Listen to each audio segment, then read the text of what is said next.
بسم اللہ الرحمن الرحیم الا ان اولیاء اللہ لا خوف علیہم ولا هم يحزنون وقال تعالی فی حدیث قدسی ان اولیائی من عبادی واحبائی من اصدقائی الذین یذکرون بذکری واذکر بذکرہم صدق اللہ العظیم وبلغنا رسولہ النبی الامی الامین الکریم ونحن علی ذلک لمن الشاہدین والشاکرین والحمد للہ رب العالمین۔ انتہائی کے صد احترام برادران اسلام اور سامعین کرام، جو آیت مبارکہ خطبہ میں پڑھی گئی ہے، اس میں اللہ تعالیٰ نے اولیاء اللہ کی شان اور ان کا مقام اور دنیا اور آخرت میں ان کے درجات کو بیان فرمایا ہے۔ ارشاد خداوندی ہے الا ان اولیاء اللہ، اے ساری دنیا کے انسانوں توجہ اور دھیان سے سنو، اللہ کے جو اولیاء ہیں لا خوف علیہم ولا هم یحزنون، نہ ان پر کوئی خوف ہوگا اور نہ قیامت کے دن ان کو کسی قسم کا کوئی غم ہوگا۔ تو دنیا اور آخرت میں ہر خوف اور غم سے آزادی کا پروانہ اللہ نے اپنے اولیاء کو عطا فرما دیا۔ تو اولیاء اللہ بہت دنیا میں گزرے ہیں اور قیامت کی صبح تک اولیاء اللہ آتے رہیں گے، کیونکہ اللہ کا ارشاد ہے کہ یا ایھا الذین آمنوا اتقوا اللہ وکونوا مع الصادقین، اے ایمان والو تقوی اختیار کرو اور سچے لوگوں کے ساتھ ہو جاؤ۔ تو تقوی اختیار کرنا قیامت تک حکم باقی رہے گا، لہٰذا سچے لوگوں کی اولیاء اللہ کی آمد بھی اور ان کا وجود بھی قیامت تک باقی رہے گا۔ یہاں تک کہ حدیث میں کہا گیا کہ لا تقوم الساعہ حتی یقال فی الارض اللہ اللہ، کہ جب تک زمین میں کوئی ایک بھی اللہ اللہ کہنے والا موجود رہے گا قیامت قائم نہیں ہوگی، اور قیامت اس وقت قائم ہوگی جب اللہ اللہ کہنے والے دنیا میں کوئی ایک بھی نہیں رہے گا۔ تو اولیاء اللہ کا وجود قیامت کے آنے میں بہت بڑی رکاوٹ ہے۔ تو قیامت تک انشاءاللہ اولیاء اللہ آتے رہیں گے۔ ہم چلتے ہیں دوسری صدی ہجری کے اندر، اور وہاں کے ایک عظیم بزرگ، ایک عظیم ولی، ایک ولی کامل، ایک اولیاء کے تاجدار، ایک سید الطائفہ، ایک امام العلماء والصلحاء ہستی کا ذکر کرتے ہیں، جو 210 یا 220 ہجری کے درمیان پیدا ہوئی، اور دنیا اس ہستی کو جنید بغدادی رحمۃ اللہ علیہ کے نام سے جانتی ہے، اور سلسلہ قادریہ کے وہ عظیم بزرگوں کے شجرے کے اندر شامل ہیں کہ قادری سلسلے کا جو سلسلہ چلتا ہے نبی پاک علیہ الصلاۃ والسلام تک، اس کی ایک اہم ترین کڑی حضرت جنید بغدادی رحمۃ اللہ علیہ۔ سلاسل مبارکہ کا جو سب سے قدیم، سب سے اول اور سب سے عظیم سلسلہ ہے، اس سلسلے کے بھی سرخیل ہیں حضرت جنید بغدادی رحمۃ اللہ علیہ۔ جیسے فقہ حنفی، فقہ شافعی، فقہ مالکی اور فقہ حنبلی بعد میں وجود میں آ گئی، ان سے پہلے بھی کچھ ائمہ کرام مجتہدین گزرے تھے۔ تو اسی طرح یہ جو چار سلسلے چلے، سلسلہ قادریہ اور سلسلہ چشتیہ، نقشبندیہ، سہروردیہ، ان سے پہلے بھی سلاسل موجود تھے۔ تو حضرت جنید بغدادی رحمۃ اللہ علیہ مستقل سلسلے کے بانی ہیں، ان کے سلسلے کو سلسلہ جنیدیہ کہتے ہیں۔ تو یہ چھوٹی عمر میں تھے کہ ان کے والد محترم فوت ہو گئے، تو پھر اپنے ماموں، اپنے زمانے کے اولیاء کے عظیم سردار حضرت سری سکتی رحمۃ اللہ علیہ کی زیر تربیت انہوں نے پرورش پائی۔ تو ایک ولی کامل کی صحبت انسان کو مل جائے پرورش کے لیے، تربیت حاصل کرنے کے لیے، تو پھر انسان کیسے دمکتا اور چمکتا ہے، اس کی ایک زندہ اور جاوید مثال حضرت جنید بغدادی رحمۃ اللہ علیہ کا وجود بامسعود ہے کہ 10 سال کی عمر میں حضرت نے قرآن پاک حفظ کر لیا، اور پھر اس کے بعد فقہ کا علم حاصل کیا، حدیث کا علم حاصل کیا۔ حضرت سفیان ثوری رحمۃ اللہ علیہ کے شاگرد بھی تھے، اور بعد میں اتنی قابلیت حاصل کی کہ حضرت سفیان ثوری رحمۃ اللہ علیہ کی موجودگی میں فتویٰ بھی دیتے تھے۔ یوں فقہ میں اور حدیث میں حضرت جنید بغدادی رحمۃ اللہ علیہ کا بہت بڑا مقام تھا، لیکن اللہ تعالیٰ نے بعد میں ان کا رخ تصوف کی طرف پھیر دیا۔ تو علماء کہتے ہیں کہ اگر وہ فقہ کی لائن میں باقی رہتے تو اپنے زمانے کے بڑے فقہا میں ان کا شمار ہوتا۔ شیخ کامل صرف وہ ہو سکتا ہے جس کے پاس علم شریعت بھی ہو اور علم طریقت بھی ہو۔ حضرت جنید بغدادی رحمۃ اللہ علیہ کی ذات مجمع البحرین تھی، ان کے پاس علم شریعت بھی تھا اور علم طریقت بھی تھا، اور علم شریعت بھی اپنے زمانے کے کبار علماء سے حاصل کیا، اور علم طریقت بھی اپنے زمانے کے کبار مشائخ سے حاصل کیا۔ پھر ہونہار بروا کے چکنے چکنے پات جب انسان بچپن میں ہی ایسے اولیاء، ایسے علماء، ایسے صلحاء کی صحبت میں رہا ہو تو وہ خود بخود ایک ہیرا بن کر امت کے سامنے آتا ہے۔ چنانچہ حضرت جنید بغدادی رحمۃ اللہ علیہ جب بچپن میں تھے تو اس وقت سے ہی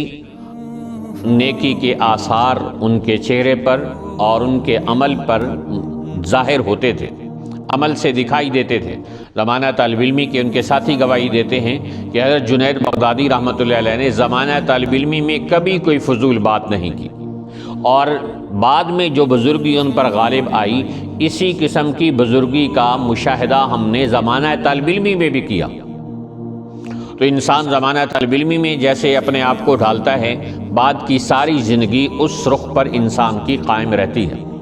اگر اپنے آپ کو صالحیت اور نیکی اور تقوی، فرائض و واجبات کی پابندی اور سنت کے اہتمام کے ساتھ زمانہ طالب علمی گزارتا ہے تو بعد کی زندگی بھی اللہ تعالیٰ اس کی ایسے ہی بنا دیتے ہیں۔ اور اگر زمانہ طالب علمی انسان کا فرائض و واجبات کی کوتاہی، سنتوں سے بے پرواہی اور عمل سے دوری کے ساتھ گزرتا ہے تو بعد میں بھی زندگی میں کوئی اتنا بڑا انقلاب نہیں آتا الا ما رحم ربی، ان لوگوں کے جن پر اللہ تعالیٰ اپنے کرم کی بارش فرما دے۔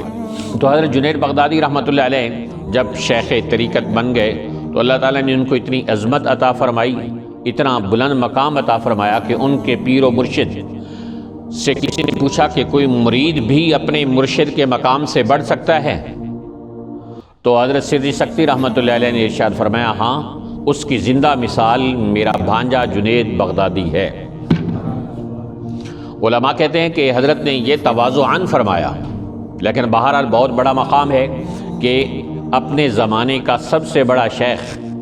حضرت جنید بغدادی رحمۃ اللہ علیہ کے جیسے مرید کے مقام کو اپنے مقام سے بھی بہت بلند و بالا قرار دے تو یہ کتنی بڑی بات ہے۔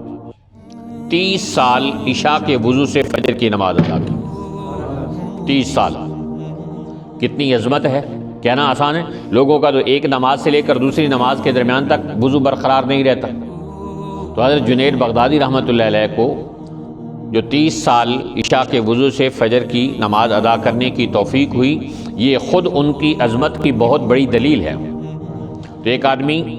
فقہ میں اول درجے کے کبار علماء میں شمار ہو رہا ہے، اور حدیث کے اندر کبار محدثین میں شمار ہو رہا ہے، اور تصوف کے میدان میں اترتا ہے تو اس کا بھی شاہ سوار بن کے اترتا ہے، اور ان کی زندگی تقوی و طہارت کی زندہ و جاوید مثال بن جاتی ہے۔ تو کیسے اللہ نے ایسی تاثیر ان کی صحبت میں رکھی جو اللہ سے ملوا جاتی ہے صحبت اللہ والوں کی۔ تو ہماری نظروں میں تو اتنی عظمت نہیں ہوتی، لیکن اس کا ایک زندہ واقعہ حضرت جنید بغدادی رحمۃ اللہ علیہ کا سنی۔ بغداد کا ایک بہت مشہور ڈاکو تھا جو ڈاکے مارتا، پکڑا جاتا، اور کبھی اس کو 100 کوڑوں کی سزا ملتی اور چھوڑ دیتے، پھر چوری کرتا، کبھی اس کو 200 کوڑوں کی سزا ملتی، 500 کوڑوں کی، 600 کوڑوں کی سزا ملتی، اور سزا بھگت کر پھر باہر آ کر پھر چوریاں کرتا۔ اتنا دیدہ اور دلیر چور اور ڈاکو، ہیبت چھا گئی لوگوں کے دلوں پر اس کی، یہاں تک کہ چوری کی پاداش میں اس کا ایک ہاتھ بھی کاٹ دیا گیا، لیکن چوری کرنے سے وہ پھر بھی باز نہ آیا۔ اللہ جب کسی کو ہدایت کا فیصلہ کرتے ہیں تو اسباب بھی وہ خود مہیا کر دیتے ہیں۔ اب اس بغداد کے مشہور ڈاکو کی ہدایت کا سامان اللہ نے کیسے کیا سنیے۔ تو ہاتھ کٹ گیا اور چوری کرنے سے وہ پھر بھی باز نہ آیا، لیکن قسمت نے یہ یاوری کی کہ چوری کرتا کرتا ایک دن وہ حضرت جنید بغدادی رحمۃ اللہ علیہ کے گھر میں چوری کرنے داخل ہو گئے۔ جب وہاں گیا تو چوری کرنے کے لیے جنید بغدادی رحمۃ اللہ علیہ کے سامان کو دیکھا تو کہیں سامان تجارت آیا تھا، 3 کپڑوں کی گٹھڑیاں حضرت جنید بغدادی رحمۃ اللہ علیہ کے گھر میں بندھی پڑی تھی۔ اب اس نے دیکھا کہ میں معذور ہوں تو یہ کیسے اٹھاؤں، ہاتھ تو میرا کٹا ہوا ہے۔ اتنے میں حضرت جنید بغدادی رحمۃ اللہ علیہ تہجد کی نماز کے لیے اٹھ کھڑے ہوئے۔ تو اس چور نے سمجھا کہ یہ گھر کے مالکوں سے پہلے شاید گھر کا کوئی نوکر اٹھ گیا ہے، اور وہ اتنا بڑا دیدہ دلیر چور تو اس کے اندر بہادری تو ہوتی، جرت ہوتی ہے، تو بجائے اس کے کہ وہ خوف زدہ ہوتا، بھئی یہ گھر کا کوئی فرد جاگ گیا ہے چاہے نوکر ہی صحیح، لیکن وہ خوف زدہ نہیں ہوا، اس نے کہا کہ شاید یہ ملازم ہے کہ یہ گٹھڑی اٹھواؤ، تو حضرت جنید بغدادی رحمۃ اللہ علیہ اس کو وہ گٹھڑیاں اٹھوانے لگے، اور جب گٹھڑیاں اٹھائی اس نے کہا نہیں، دیکھا نا کہ یہ اب مان رہا ہے، میری بات مان رہا ہے، خوف زدہ ہو گیا مجھ سے، کہا نہیں میرے سر پہ نہیں رکھو، اپنے سر پہ رکھو، اور یہاں سے جلدی نکلو، اذانوں کا وقت ہو رہا ہے، لوگ نماز کے لیے آ جائیں گے تو میں پکڑا نہ جاؤں، اور اگر تم نے گڑبڑ کی کہیں تو میں تمہیں ڈنڈے سے تمہیں سیدھا کروں گا۔ اللہ کی شان کے وہ بھاری 3 گٹھڑیاں حضرت جنید بغدادی رحمۃ اللہ علیہ اپنے سر پہ اٹھا کے جا رہے تھے، اور تھک گئے تو ایک جگہ آرام کرنے لگے، تو وہ ڈنڈے مار کر حضرت کو اٹھانے لگا۔ حضرت نے پھر وہ سامان اٹھایا اور جا کر اس کے مکان تک پہنچا دیا۔ وہ بڑا خوش سویا، آج تو بڑا مزہ آیا، ڈاکہ بھی مارا، چوری بھی کی، اور چوری کا سامان اٹھانے کے لیے بندہ بھی نوکر مل گیا میں۔ ادھر وہ خوشیاں منا رہا تھا، ادھر آسمان سے اللہ کی تقدیر اپنا کام دکھا رہی تھی۔ صبح یہ ہوا کہ اس نے سوچا کہ میں کیا کروں، میں ذرا دیکھوں تو صحیح کہ میرا راز اس نوکر نے فاش تو نہیں کر دیا، میں اس مکان کو جا کر دیکھتا ہوں، اگر وہاں لوگ جمع ہوئے تو اس کا مطلب یہ ہے کہ اس نوکر نے میرا راز فاش کر دیا ہے، پھر رات اس گھر میں چوری ہوئی ہے، اور اگر لوگ جمع نہ ہوئے تو اس کا مطلب یہ ہے کہ اس نوکر نے چوری کا لوگوں کو نہیں بتایا۔ تو وہ اس گھر کے پاس پہنچا تو دیکھا کہ لوگ وہاں بہت بڑی تعداد میں کھڑے ہوئے، تو بڑی تعداد میں لوگوں کو کھڑے ہوئے دیکھا تو اس نے کہا کہ یہ عجیب بات ہے، لوگ تو کھڑے ہوئے، اس کا مطلب ہے کہ اس نے میرا راز کھول دیا ہے۔ تو اس نے لوگوں سے پوچھا بھئی یہ یہاں اتنے لوگ کیوں جمع ہے؟ اس نے کہا تمہیں نہیں پتا یہ کس کا گھر ہے؟ اور یہ اولیاء کے سردار اور عظیم بزرگ حضرت جنید بغدادی رحمۃ اللہ علیہ کا گھر ہے۔ اس نے کہا جی ان کی زیارت مجھے بھی ہو سکتی ہے؟ کہا ہاں ہاں بالکل سب کر رہے ہیں زیارت، تم بھی آ جاؤ۔ کہتے میں ڈرتا ڈرتا اندر داخل ہوا اور میں نے کہا کہ کہیں ان کا وہ رات والا نوکر نہ مجھے پہچان لے۔ تو میں نے دیکھا کہ مسند ارشاد پر وہی بزرگ بیٹھا ہوا ہے جس کو میں رات ڈنڈے مار مار کر گٹھڑیاں اٹھوا کے گیا ہوں، اور وہی بزرگ ہستی حضرت جنید بغدادی رحمۃ اللہ علیہ تھی، وہ ڈاکو کہ جس کو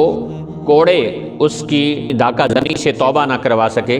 جس کو جیل کی سلاخیں ڈاکہ زنی سے توبہ نہ کروا سکی، اور جس کو ہاتھ کا کٹنا بھی چوری سے باز نہ رکھ سکا، ایک اللہ والے کی صحبت میں پہنچا، اور جو ہی اس کی نظریں دو چار ہوئیں کہ یہ تو رات والا بزرگ ہے، تو فوراً ہی اس نے توبہ طائب ہوا اور حضرت کے ہاتھ پر بیعت کر کے ہمیشہ کے لیے چوری سے توبہ کر لی،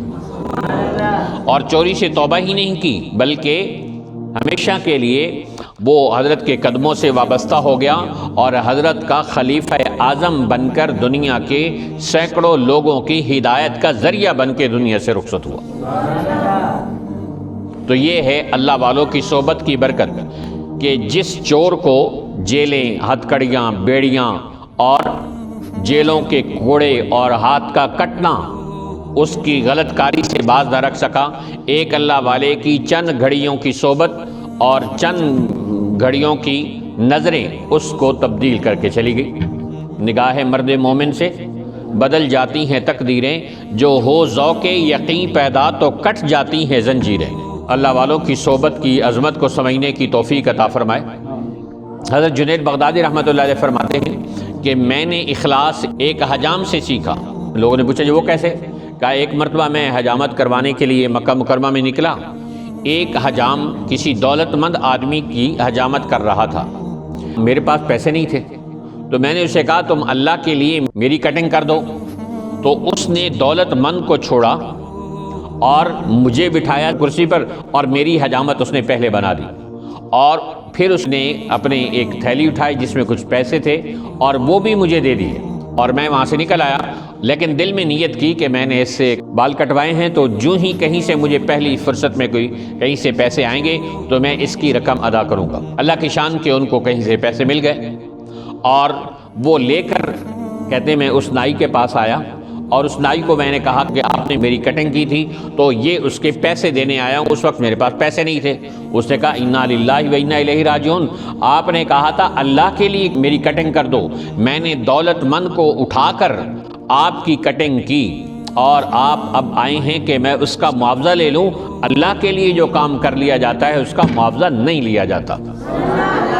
تو کہتے ہیں مجھے اخلاص اس حجام سے سمجھ آیا کہ اللہ کی رضا کے لیے کام کرنا کیا ہوتا ہے۔ حضرت جنید بغدادی خود کیسے کنورٹ ہوئے؟ یہ بہت بڑے پہلوان تھے اور بڑے بڑے پہلوانوں کے ساتھ مقابلہ کیا جاتا تھا اور ہر دفعہ یہ پہلوانی میں غالب آ جاتے تھے، اور اپنے شہر سے پھر ان کی شہرت دوسرے شہروں تک گئی، دوسرے شہروں سے دوسرے ملکوں تک چلی گئی، اور دوسرے ملکوں سے لوگ آ کر پہلوان آ کر بڑے بڑے پہلوان آ کر ان کا مقابلہ کرتے اور کشتی میں شکست کھا کر چلے جاتے، اور حضرت جنید بغدادی رحمۃ اللہ علیہ ناقابل شکست بنتے گئے اور ان کی شہرت ملکوں کے اندر پھیلتی چلی گئی۔ پھر بادشاہ نے انہیں اپنا شاہی پہلوان بھرتی کر لیا۔ تو ایک دن بادشاہ اپنے دربار میں بیٹھا ہوا تھا کہ دروازہ بجا، اور بادشاہ نے کہا کہ جاؤ دیکھو کون ہے۔ تو نوکر نے آ کر بتایا کہ جی باہر ایک بندہ کھڑا ہے، اتنا کمزور ہے کہ بھوک پیاس سے اس کا چہرہ زرد ہے کہ خطرہ ہے کہ میرے واپس جانے تک گر ہی نہ چکا ہو۔ تو کہا جی وہ کیا کہتا ہے؟ کہا وہ کہتا ہے کہ مجھے شاہی پہلوان جنید بغدادی سے مقابلہ کرنا ہے۔ تو جنید بغدادی رحمۃ اللہ علیہ کے سامنے تو کوئی پہلوانی میں مقابلہ کرنے آتا نہیں تھا، کوئی آتا تھا تو شکست کھا جاتا تھا۔ اب وہ اتنے ناقابل شکست ہو گئے تھے کہ ان کو چیلنج کرنے والا بھی کوئی نہ رہا۔ تو سب حیران ہو گئے کہ جنید بغدادی جیسے شاہی پہلوان کو ایک کمزور سا نوجوان چیلنج کر رہا ہے۔ اس نے کہا جاؤ جنید بغدادی کو کہو کہ تم میرے ساتھ کشتی میں مقابلہ کرو، میرا چیلنج ہے۔ تو بادشاہ نے جنید بغدادی رحمۃ اللہ علیہ کو دیکھا اور سارا دربار حیران ہو گیا کہ یہ کیسے ہوگا؟ ایک کمزور سا نوجوان آ کر بتانے والے نے یہ بتایا کہ شاید بھوک پیاس سے چہرہ زرد ہے اور گر نہ پڑا ہو، وہ جنید بغدادی جیسے ناقابل شکست پہلوان کا مقابلہ کیسا کرے گا؟ تو آخر اس مقابلے کو بین الاقوامی بنانے کے لیے اس کی تاریخ متعین کی گئی۔ جنید بغدادی نے اس چیلنج کو قبول کیا اور شہرت پھیلتی چلی گئی، اور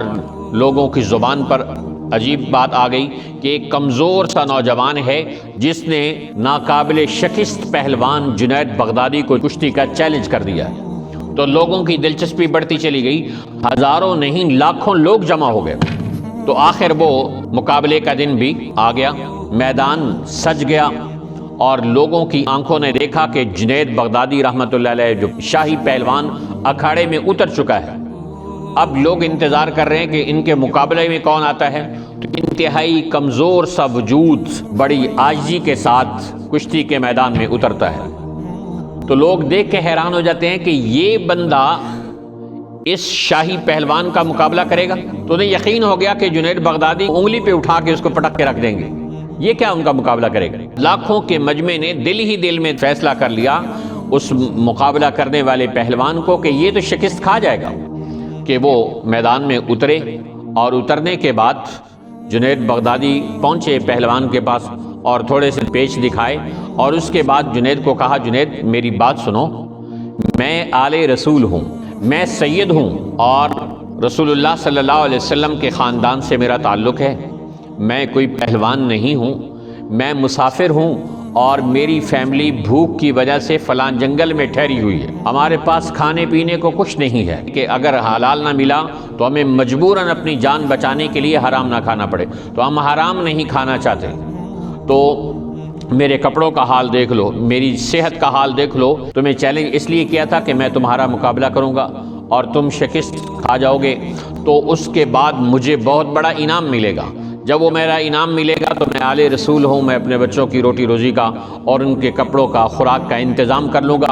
اور اس کے بدلے میں تم سے وعدہ کرتا ہوں قیامت کے دن تمہیں اللہ کی رضا کا پروانہ اللہ کے نبی صلی اللہ علیہ وسلم کی زبان سے لے کر دوں گا۔ تو اب جنید بغدادی رحمۃ اللہ علیہ نے کہا واقعتاً ایسا ہوگا؟ کہ جی بالکل ایسے ہوگا۔ تو جنید بغدادی نے دل ہی دل میں شکست کھانے کا فیصلہ کر لیا۔ لاکھوں کا مجمع یہ سمجھ رہا ہے کہ جنید بغدادی جیسا پہلوان ناقابل شکست ہے، اور یہ تیلی پہلوان جو کمزور سا نوجوان کھڑا ہے یہ ایک ہی اشارے کے ساتھ کمر اس کی نیچے لگی ہوگی۔ چنانچہ دو پیچ شروع ہوئے اور حضرت جنید بغدادی نے تھوڑا سا لڑائی کا ماحول بنایا تاکہ لوگوں کو پتہ چلے کہ جنید بغدادی نے مقابلہ کیا ہے، اور پھر اچانک ہی ایسا دو مارا حضرت جنید بغدادی نے خود کہ اس کے ذرا سا ہاتھ لگانے سے حضرت نیچے گر گئے، ان کی کمر لگ گئی اور وہ کمزور سا نوجوان چڑھ کر ان کی پیٹ کے اوپر بیٹھ گیا، اور لاکھوں کے مجمع نے تکبیر کے نعرے بلند کیے اور اس نوجوان کے نبضمت کے نعرے بلند کیے، اور وہ جنید بغدادی جس کی شہرت ملکوں میں پھیل گئی تھی، اس کی پہلوانی ناقابل شکست بن گئی تھی، اس کا ایک پورے ملک میں ایک نام بن چکا تھا، ایک نام بن چکا تھا، وہ نام، وہ شہرت، وہ عزت، وہ ساری راکھ میں مل گئی، اور سب اس کو، نوجوان کو کندھے پہ اٹھائے پھر رہے ہیں اور اس کے نعرے لگا رہے ہیں۔ اس کے لیے بہت بڑے شاہی انعام کا اعلان کیا گیا، لوگوں نے بھی ڈھیروں انعام سے اس کو نوازا، اور اتنی بڑی شکست کھا کے، اتنی بڑی شہرت کی قربانی دے کر حضرت جنید بغدادی رحمۃ اللہ علیہ رات کو سوئے، اور سرکار دو عالم صلی اللہ علیہ وسلم کی خواب میں زیارت ہو گئی، اور آپ علیہ الصلوۃ والسلام نے فرمایا، جنید تم نے میری نسبت کا، میری آل کا خیال رکھا ہے، اور ہم اس معاملے کو اب قیامت تک ادھار نہیں رکھیں گے، نقد بدلہ دینے آیا ہوں۔ جاؤ، تم اب سے اولیاء کے سردار ہو اور محبوب پروردگار ہو، اور اللہ تعالیٰ نے تمہیں اولیاء کا سردار بنا دیا ہے۔ چنانچہ وہ دن اور آج کا دن ہر ایک مسلمان کے دل میں اللہ تعالیٰ نے حضرت جنید بغدادی رحمۃ اللہ علیہ کی محبت اور عظمت پیوست کر دی۔ انہوں نے اپنی عزت اور شہرت اللہ کے رسول کی خاطر چھوڑی، اللہ تعالیٰ نے اور اس کے رسول صلی اللہ علیہ وسلم کے طفیل اللہ نے پھر ان کو لا فانی عزت عطا کر دی۔ وہ عزت تو فانی تھی، وہ قربان کر دی، تو پھر اللہ نے ان کو لا فانی عزت عطا کر دی اور جاویدانی مقبولیت عطا کر دی۔ یہ ہوتا ہے اللہ کے رسول صلی اللہ علیہ وسلم کی نسبت کے احترام کا ثمرہ اور صدقہ۔ اللہ تعالی ہم سب کو اولیاء اللہ کی محبت نصیب فرمائے، اور حضرت جنید بغدادی رحمۃ اللہ علیہ جو سلسلہ قادریہ کے عظیم بزرگ بھی ہیں، ان کی نسبت کا فیضان اللہ ہمیں عطا فرمائے، اور اللہ والوں کی صحبت کی قدر دانی کی ہمیں توفیق عطا فرمائے۔ وآخر دعوانا ان الحمد للہ رب العالمین۔